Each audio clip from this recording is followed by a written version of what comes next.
নমঃশ্রীয়তিরাজায় বিবেকানন্দসূরয়ে সচ্চিৎসুখস্বরূপায় স্বামিনে তাপহারিণে।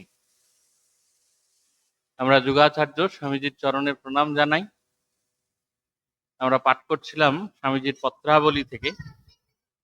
স্বামীজির পত্রাবলী যেটি অংশ আমরা পাঠ করছিলাম সেটি স্বামীজি লিখছেন, দেখবেন আগের আলোচনায় আমরা পাঠ করেছি যে চিঠিটি, সেটি 168 নম্বর চিঠি স্বামীজির লেখা।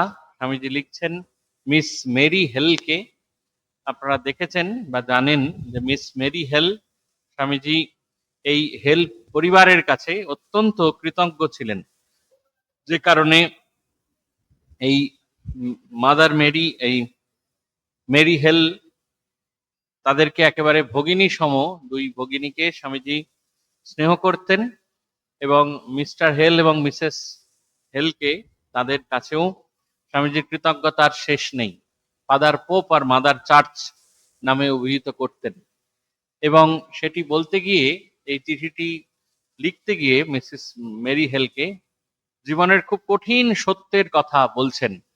খুবই অত্যন্ত কঠিন সত্যের কথা স্বামীজি এখানে বলছেন, যেগুলি অত্যন্ত ফিলোসফিক্যাল।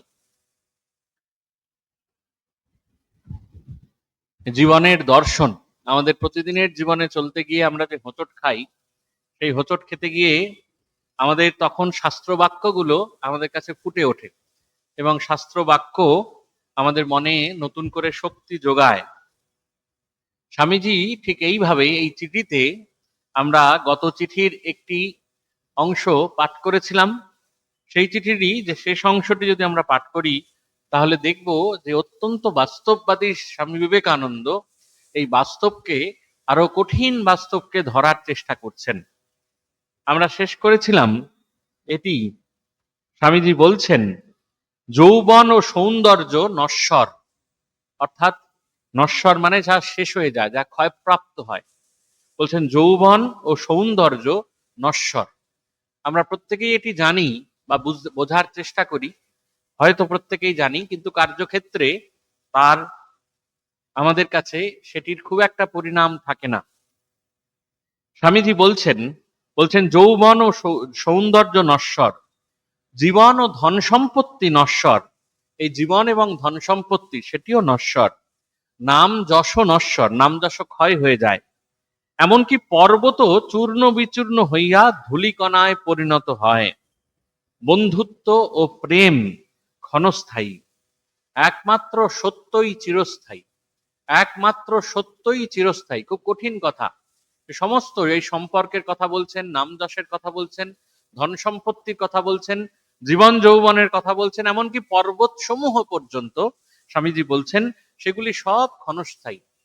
দিস হোল লাইফ আর ইজ ট্রানজিয়েন্ট, ক্ষণস্থায়ী একেবারে। এর কথা স্বামীজি একবারে পরিষ্কার কথায় বলছেন, পরিষ্কার বাক্যে বলছেন একমাত্র সত্যই চিরস্থায়ী। একমাত্র সত্য, সেই সত্যকে আমাদের কাছে, সেই সত্য একেবারে ঈশ্বর, তিনি একমাত্র চিরস্থায়ী, বাকি সমস্ত কিছু ক্ষণস্থায়ী। বলছেন হে সত্যরূপী ঈশ্বর, তুমি আমার একমাত্র পথ প্রদর্শক হও। আমার যথেষ্ট বয়স হইয়াছে, এখন আর মিষ্ট মধু হওয়া চলে না। বলছে আমার যথেষ্ট বয়স হইয়াছে। স্বামীজির বয়স তখন 1895 খ্রিস্টাব্দ। স্বামীজির বয়স তখনও 39 বছর বয়সে স্বামীজির দেহত্যাগ হয়। 1863 খ্রিস্টাব্দে স্বামীজির জন্ম, অর্থাৎ স্বামীজির তখন বয়স মাত্র 33 বা 32। স্বামীজি বলছেন আমার যথেষ্ট বয়স হইয়াছে, এখন আর মিষ্ট মধু হওয়া চলে না। আমি যেমন আছি যেন তেমনই থাকি। হে সন্ন্যাসী, তুমি নির্ভয়ে দোকানদারি ত্যাগ করিয়া, শত্রু মিত্র কাহাকেও গ্রাহ্য না করিয়া সত্যে দৃঢ় প্রতিষ্ঠিত থাকো। এই মুহূর্ত হইতে আমি ইহামূত্র ফলভোগ বিরাগী হইলাম। অর্থাৎ ইহমূত্র ফলভোগ বিরাগী আপনারা জানেন, যদি আমরা বেদান্ত সার যে গ্রন্থটি রয়েছে, একেবারে শাস্ত্র গ্রন্থ, সেই বেদান্ত সার গ্রন্থের একেবারে প্রথমেই বলছে যে বেদান্ত সার যদি পড়া হয় তাহলে কি করতে হবে, তাহলে ইহমূত্র ফলভোগ বিরাগী হতে হবে। অর্থাৎ ইহলোক এবং পরলোকের যাবতীয় যে অসার ভোগ নিচয় তা পরিত্যাগ করতে হবে।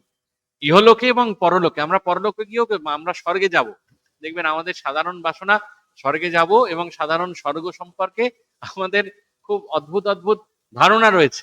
মৃত্যুর আগে তো আমাদের স্বর্গ সম্পর্কে ধারণা থাকে না, কিন্তু সেখানে গিয়েও স্বর্গে এই স্বর্গসুখ লাভ করিয়াছে। এই স্বর্গসুখ লাভের মধ্যেও কিন্তু একটা ভোগের বাসনা রয়েছে, ভোগ নিচয়ের বাসনা রয়েছে।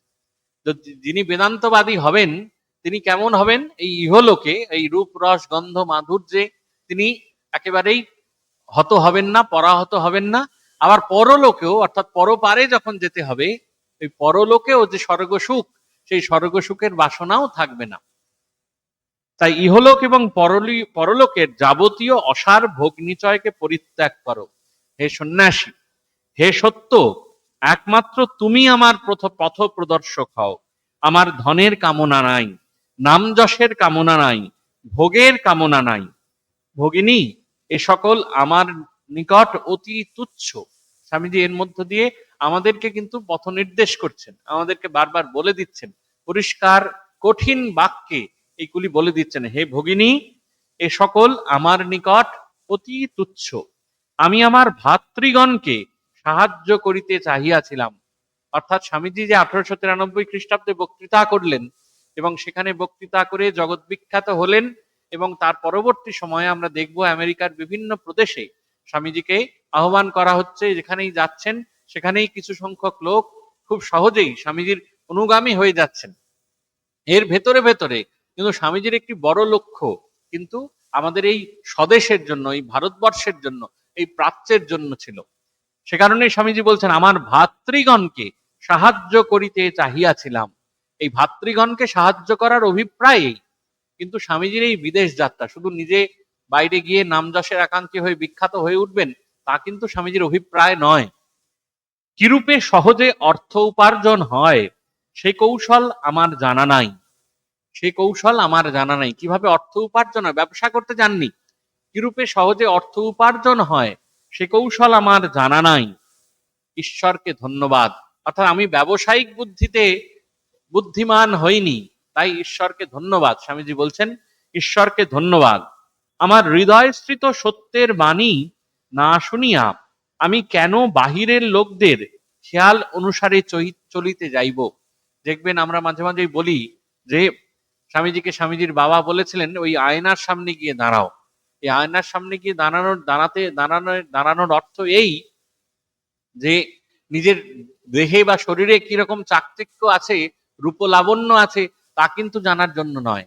অর্থাৎ আমাদের ভেতরে যে অন্তর জগৎ আছে, আমরা বহির জগৎ নিয়ে যুদ্ধ করি, বহির জগতের যে যুদ্ধ সেগুলি কিন্তু সাময়িক। বহির জগতের যুদ্ধ সর্বদাই আমাদের কাছে সাময়িক, কিন্তু এই যে অন্তর জগতের যুদ্ধ, এটি কিন্তু শাশ্বত। প্রতিনিয়ত আমরা অন্তর্জগতের সঙ্গে যুদ্ধ করছি। এই অন্তর্জগতের সঙ্গে যখনই যুদ্ধ করতে হয়, তখন আমরা দেখব যে অন্তর্জগতের যুদ্ধটা আমাদের কাছে অনেক কঠিন হয়ে দাঁড়ায়। তাই স্বামীজি বলছেন, আমার হৃদয়স্থিত সত্যের বাণী না শুনিয়া আমি কেন বাহিরের লোকদের খেয়াল অনুসারে চলিতে যাইব? আমাদের লোক লজ্জা হয়, লোকে কি বলবে, পাছে কি বলবে। মা ছেলেকে খুব বকাঝকা করেন, হ্যাঁ পরীক্ষায় কম নম্বর পাচ্ছিস, ভালো নম্বর পেতে পারিস না, এই লোকে কি বলবে আমায়, এই লোকে কি বলবে এই নিয়ে কিন্তু আমরা বেশি ভাবিত হই। কিন্তু আমার ভেতরের যে সত্য আছে সেই সত্য উদ্ঘাটনের জন্য আমাদের কিন্তু তৎপরতা সে অর্থে অনেক কম। তাই বলা হচ্ছে, স্বামীজি বলছেন যে বাইরের লোকেদের খেয়াল অনুসারে চলিতে যাইব, আমার ভেতরের সত্যের বাণী না শুনিয়া। তাহলে ভেতরের সত্যের বাণী কে বলবেন? এই অন্তর্জগতের বাণী কে বলবেন?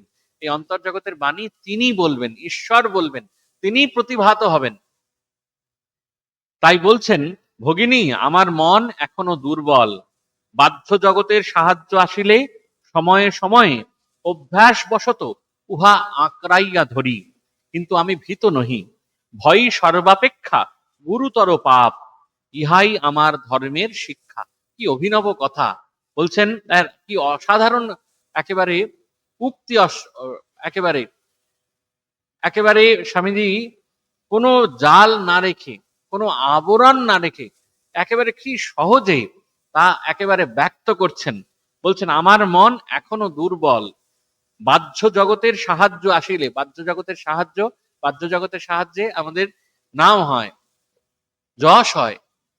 বলছেন বাহ্য জগতের সাহায্য আসিলে সময়ে সময়ে অভ্যাস বশত উহা আঁকড়াইয়া ধরি। আমরাও দেখবেন প্রত্যেকে ছেড়াই আঁকড়িয়ে ধরি, আঁকড়িয়ে আঁকড়িয়ে ধরার চেষ্টা করি, এবং মনে হয় কি ওটাই সত্য। ভেতরের যে সত্যের ডাক, অন্তরের ডাক, সেটি সত্য বলে কিন্তু আমাদের কাছে প্রতিভাত হয় না। কিন্তু আমি ভীত নই, স্বামীজি বলছেন যে আমি ভীত নই, আমি দুর্বল নই। ভয় সর্বাপেক্ষা গুরুতর পাপ, ইহাই আমার ধর্মের শিক্ষা। ইহাই আমার ধর্মের শিক্ষা, যে ভয় সর্বাপেক্ষা গুরুতর পাপ। আর কোনো পাপের কথা বলছেন না, বলছেন ভয় সর্বাপেক্ষা গুরুতর পাপ।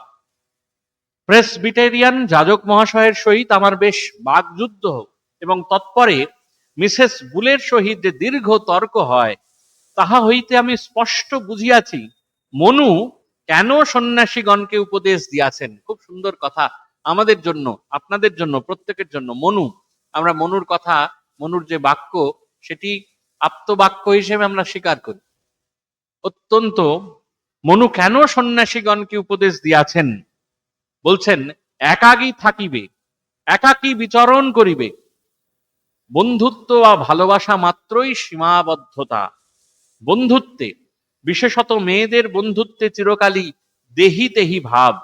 এ মহাপুরুষগণ, তোমরাই ঠিক বলিয়াছ, যাহাকে কোনো ব্যক্তি বিশেষের উপর নির্ভর করিতে হয়, সে সত্য স্বরূপ ঈশ্বরের সেবা করিতে পারে না। হৃদয় শান্ত হও, নিঃসঙ্গ হও, তাহা হইলেই অনুভব করিবে প্রভু তোমার সঙ্গে সঙ্গে আছেন। বলছেন একাকী থাকিবে। স্বামীজি ঠাকুরও কিন্তু মাঝে মাঝেই বলছেন, দেখবেন কথামৃতের পাতায় পাতায় বলছে, মনকে কখনো কখনো এই দুধ থেকে মাখন তুলতে হয়। মনকে দুধ থেকে মাখন কখন তুলতে হয়, বলছেন একাকী নির্জনে সাধন করিবে। একাকী নির্জনে, আমাদের একাকী নির্জনে সাধন করতে গিয়ে মোবাইল ফোনটা লেগে যায় মাঝে মাঝে, কিন্তু এই মোবাইল ফোনটা থাকলেও হবে না। এই একাকী নির্জনে সাধন করিতে হবে যখন আমি একা, আমি নিঃসঙ্গ। বলছেন একাকী থাকিবে, একাকী বিচরণ করিবে, বন্ধুত্ব বা ভালোবাসা মাত্রই সীমাবদ্ধতা। এই বন্ধনের কথা আমি বারবার প্রত্যেকবারই মাঝে মাঝে এই কথাটা বলি। এই বন্ধুত্ব বা ভালোবাসা মাত্রই সীমাবদ্ধতা। আমাদের এই দুঃখই, বন্ধনই একমাত্র দুঃখের কারণ। মা বলছেন এই বন্ধনই তো দুঃখের কারণ। যে কোনো রকম বন্ধন, পিতামাতার বন্ধন, স্বামী স্ত্রীর বন্ধন, সন্তান পুত্রের বন্ধন, এই বন্ধন তো আছেই, এবং যা আমাদের এড়ানোর উপায় নেই। তাছাড়াও যে বন্ধুত্বের বা প্রেমজ যে বন্ধন, বিভিন্ন ধরনের বন্ধন আমাদের তৈরি হয়, তাই কিন্তু আমাদের এক সীমাবদ্ধতা বন্ধুত্বে। হে মহাপুরুষগণ, তোমরাই ঠিক বলিয়াছ, যাহাকে কোনো ব্যক্তি বিশেষের উপর নির্ভর করিতে হয়, সে সত্য স্বরূপ ঈশ্বরের সেবা করিতে পারে না। হৃদয়ে শান্ত হও, নিঃসঙ্গ হও, তাহা হইলেই অনুভব করিবে প্রভু তোমার সঙ্গে সঙ্গে আছেন।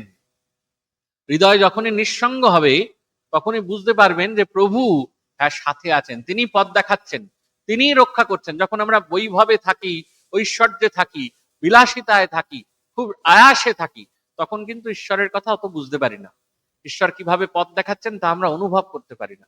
যখন কষ্ট আসে, যখন সমস্যা আসে, যখন আমরা জর্জরিত হই, যখন একাকী হই, তখন কিন্তু তিনি পথ দেখান। তখন প্রভু যে আছেন, সত্যস্বরূপ ঈশ্বর যে তিনি হৃদয় কন্দরে বাস করছেন, তা কিন্তু আমরা অনুভব করতে পারি। তিনি কোথাও কোথাও যেন দিক নির্দেশ করেন, আমরা অনুভব করতে পারি। প্রভু তোমার সঙ্গে সঙ্গে আছেন। জীবন কিছুই নহে, মৃত্যুও ভ্রম মাত্র। মৃত্যুও ভ্রম মাত্র, জীবন কিছুই না। মৃত্যুও ভ্রম মাত্র, একটি ভ্রান্তি, ভুল মাত্র। এসব কিছুই নয়, একমাত্র ঈশ্বরই আছেন। হৃদয় ভয় পাইও না, নিঃসঙ্গ হও। ভগিনী, পথ দীর্ঘ, সময় অল্প, সন্ধ্যাও ঘনাইয়া আসিতেছে। পথ দীর্ঘ, সময় অল্প, সন্ধ্যাও ঘনাইয়া আসিতেছে। জীবন সন্ধ্যার কথা বলছেন, জীবন সায়াহ্নের কথা বলছেন। আমাকে শীঘ্র ঘরে ফিরিতে হইবে। আদব কায়দার শিক্ষা সম্পূর্ণ করিবার সময় আমার নাই।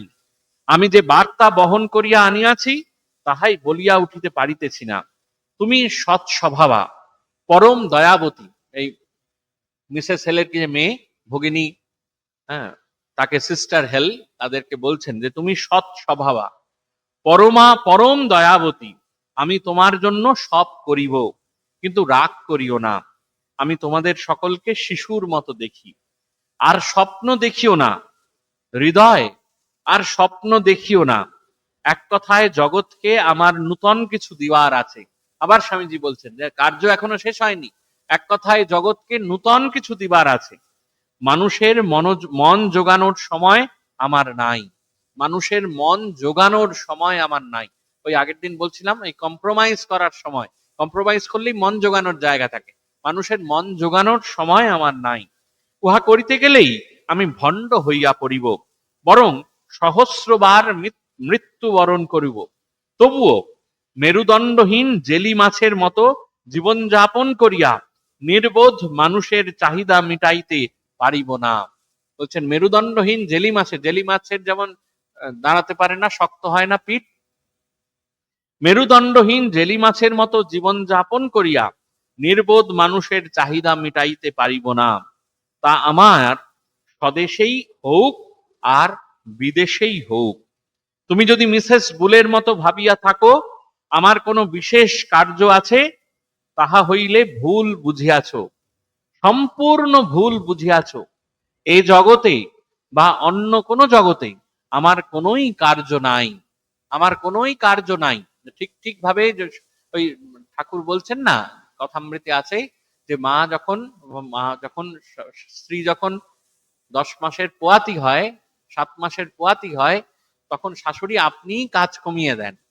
ঠিক তেমনি স্বামীজি বলছেন এ জগতে আমার কোনো কার্য নাই, কার্য কিন্তু লোককল্যাণে, পরহিতায়।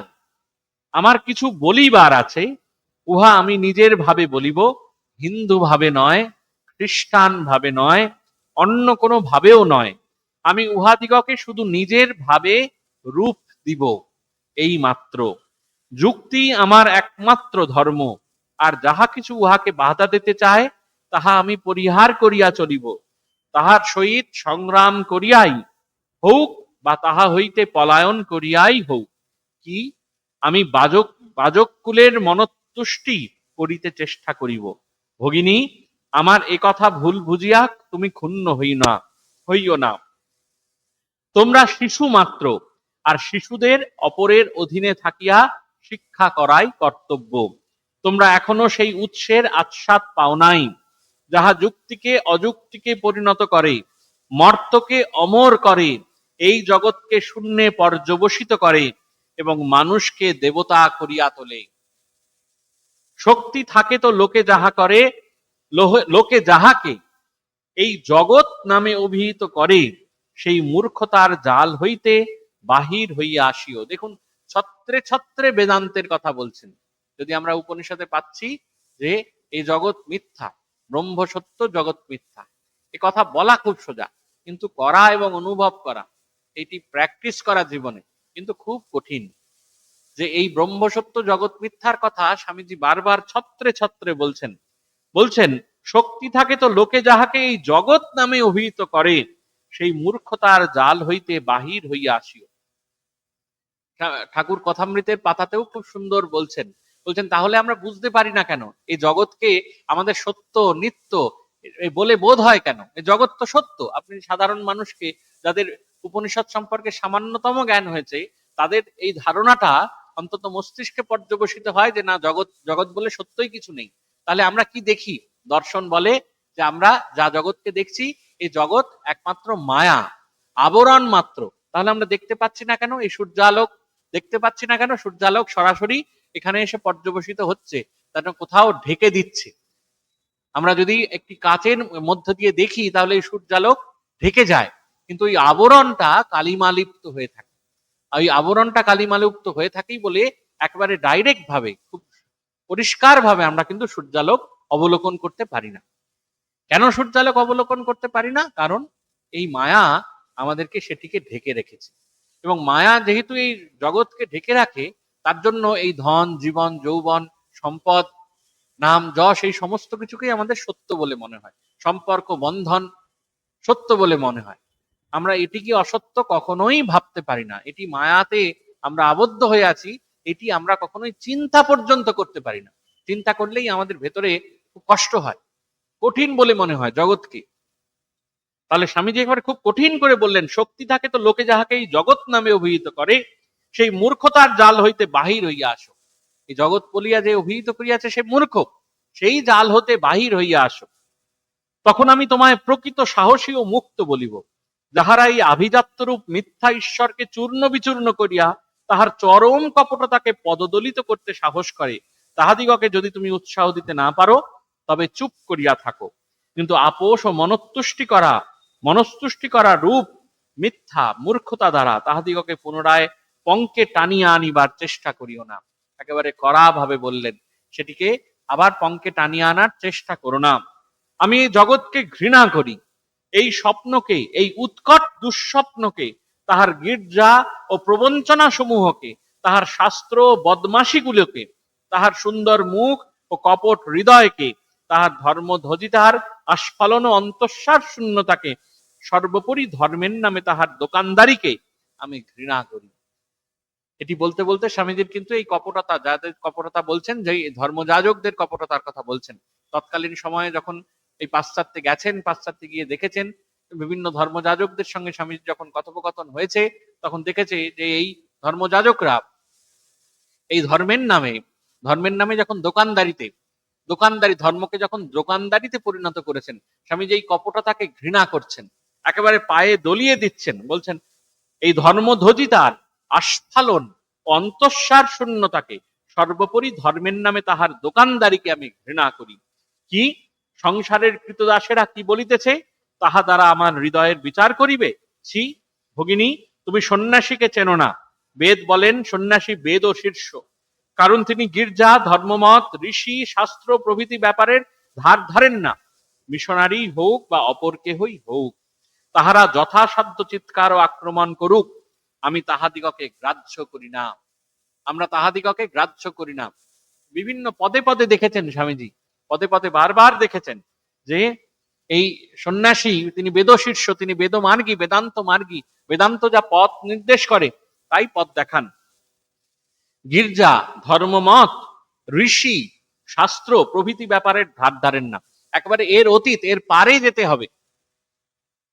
মিশনারি হোক বা অপর কেহই হোক, মিশনারি শব্দ থেকে আপনারা বুঝতেই পারছেন তিনি খ্রিস্ট ধর্মকে ইঙ্গিত করছেন, যে মিশনারি হোক আর অপর কেহই হোক, তাহারা যথাসাধ্য চিৎকার ও আক্রমণ করুক, আমি তাহাদিগকে গ্রাহ্য করি না। এই কপট ধর্মযাজকদের ওপর একরাশ ক্ষোভ উগরে দিয়ে স্বামীজি কথা বলছেন, আমি তাহাদিগকে গ্রাহ্য করি না। ভর্তৃহরির ভাষায় এখানে উদ্ধৃতি করা হচ্ছে, বলছে চণ্ডালহ কিময়ম দ্বিজাতি রথবা শূদ্রোয়ম কিং তাপসঃ কিংবা তত্ত্ব বিবেক পেশালাম মতযোগীশ্বর কোপি কিম। বলা হচ্ছে ইনি কি চণ্ডাল, অথবা ব্রাহ্মণ, অথবা শূদ্র, অথবা তপস্বী, অথবা তত্ত্ববিচারের পণ্ডিত, কোন যোগীশ্বর? এই রূপে নানা জনে নানা আলোচনা করিতে থাকিলেও যোগীগণ রুষ্টও হন না, তুষ্টও হন না, তিনি আপন মনে চলিয়া যান। যোগীগণ কি করেন দেখুন, গীতার 2য় অধ্যায় বলা হচ্ছে সাংখ্যযোগে তিনি স্থিতপ্রজ্ঞ হয়ে জানান, তার কাছে দুঃখ এবং সুখ একইভাবে প্রতিভাত হয়। দুঃখে তিনি শঙ্কিত হন না, দুঃখে তিনি জর্জরিত হন না, সুখে তিনি অত্যন্ত উচ্ছ্বসিত হন না। বলছেন যোগীগণ রুষ্ট হন না, তুষ্টও হন না, রুষ্ট হন না, তুষ্টও হন না, তাহারা আপন মনে চলিয়া যান। বলছেন তুলসীদাস বলছেন, হাতি চলে বাজার মে কুত্তা ভোকে হাজার, সাধুক তাপ দুর্ভাব নেহি জব নিন্দে সংসার। অর্থাৎ যখন হাতি বাজারের মধ্যে দিয়ে যায়, তখন হাজার কুকুর পিছু পিছু চিৎকার করতে করতে আরম্ভ করে, কিন্তু হাতি ফিরিয়াও চায় না। সেরূপ যখন সংসারী লোকেরা নিন্দা করতে থাকে, তখন সাধুগণ তাহাতে বিচলিত হন না। দেখবেন আমরা সংসারে যখনই পান থেকে চুনটি খসে যায়, তখনই দেখবেন নিন্দার ঝড় ওঠে। বলছেন ঠাকুরের কথামৃতেও আমরা পাচ্ছি যে তোমরা যদি মানুষের জন্য 99টি ভালো করো আর একটি যদি অপকার করো, তাহলে মানুষ ওই একটি অপকারের জন্য তোমার বিরুদ্ধে চিৎকার করবে। এই বলছেন সংসারী লোকেরা নিন্দা করিতে থাকে, কিন্তু ঈশ্বরের জন্য যদি 99টি অপকার করো, একটি যদি ঈশ্বরের পথে এগিয়ে যাও, একটি ভালো কাজ করো, তাহলে ঈশ্বর তোমার হাতটা টানিয়া লইবেন। ঠাকুর কথামৃতে বলছেন ঠাকুরের কথা। ঠিক তেমনি তুলসীদাস বলছেন সংসারী লোকেরা নিন্দা করিতে থাকে, তখন সাধুগণ তাহাতে বিচলিত হন না। তখন সেই সাধুগণ তাহাতে বিচলিত হন না। যে সংসার এরকমই, সংসার কখনোই এই হিসেব কখনো মেলে না। সংসারে দাও দাও দাও, দিতে হবে। বাবার হিসেব যদি দেনা এবং পাওনার হিসেব সংসারে কখনো মেলে না। তাই বললেন ওই 99টা ভালো আর একটা খারাপ, ওই একটা খারাপের জন্যই সংসারী লোক নিন্দে করবে। পান থেকে চুনটি খসলেই সংসার নিন্দে করবে, সংসার তীব্র ভাষায় প্রতিবাদ করবে। কিন্তু যদি ঈশ্বরের পথে আমরা একটা পা এগোই আর 99 পা পিছিয়ে থাকি, একটা পা যদি এগোই, ঈশ্বর হাতটা টেনে ধরবেন, তিনি প্রভুই আমাদের পথ দেখাবেন। বলছেন আমি ল্যান্ডসবার্গের বাটিতে অবস্থান করিতেছি, ইনি সাহসী ও মহৎ ব্যক্তি, প্রভু তাহাকে আশীর্বাদ করুন। কখনো কখনো আমি গার্সনিদের ওখানেও শয়ন করিতে যাই। ঈশ্বর তোমাদের সকলকে চিরকালের জন্য কৃপা করুন। তিনি তোমাদিগকে শীঘ্র এই জগৎ নামক বিরাট ধাপ্পাবাজি হইতে উদ্ধার করুন। স্বামীজি কিন্তু আমাদেরও কথা বলছেন, আমাদের কিন্তু ভেতরে ভেতরে এই ভাব পোষণ করতে হবে, ভেতরে ভেতরে এই ভাবনাকে জারি রাখতে হবে। তাহলে এই অনাগত যে দুঃখ, অনাগত যে প্রতিবাদ, অনাগত যে সমস্যা, তা কিন্তু আমাদের হৃদয়কে স্পর্শ করবে মাত্র নিশ্চয়ই, কিন্তু একেবারে নাড়িয়ে দিতে পারবে না, দুর্মুষ করে দিতে পারবে না। বলছেন ঈশ্বর তোমাদের সকলকে চিরকালের জন্য কৃপা করুন। তিনি তোমাদিগকে শীঘ্র এই জগৎ নামক বিরাট ধাপ্পাবাজি হইতে উদ্ধার করুন। তোমরা যেন কদাপি এই জগৎরূপ জরাজীর্ণ ডাইনির কুহকে না পড়ো। স্বামীজি একেবারে কড়া কথা বলতে বলতেন, বলছেন জগৎরূপ ডাইনি, আমরা তো মায়ায় আবদ্ধ, কুহকে আবদ্ধ, গানে আছে, হ্যাঁ, যে ডাইনির কুহকে না পড়ো। শঙ্কর তোমাদিগের সহায় হন। শঙ্কর, তিনি ভগবান শঙ্করের কথা বলছেন, আবার একই সঙ্গে আচার্য শঙ্করের কথাও বলছেন। আচার্য শঙ্কর তো বেদান্ত মার্গী, বেদান্ত দর্শন করছেন। শঙ্কর তোমাদিগের সহায় হন, কেন শঙ্করের কথা বলছেন? কারণ সেই ভগবান শঙ্কর, আমার দেবাদিদেব মহাদেব শঙ্কর, তিনি সবের ঊর্ধ্বে, সবের ঊর্ধ্বে, তিনি সংহার করতে পারেন, তিনি পালন করতে পারেন। তিনি একেবারে এই সমস্ত প্রথা, জাতি, বর্ণ, ধর্ম, তার সবার ঊর্ধ্বে, শাস্ত্রের ঊর্ধ্বে। তার জন্য এই গানে বললো আজকে সোমবার, যে বেলপাতা নাই তিনি মান অপমান সমান তাহার। তাহলে তিনি আমাদের সহায় হন, তিনি পথ দেখাবেন। উমা তোমাদিগের সমক্ষে সত্যের দ্বার উদ্ঘাটিত করিয়া দিন।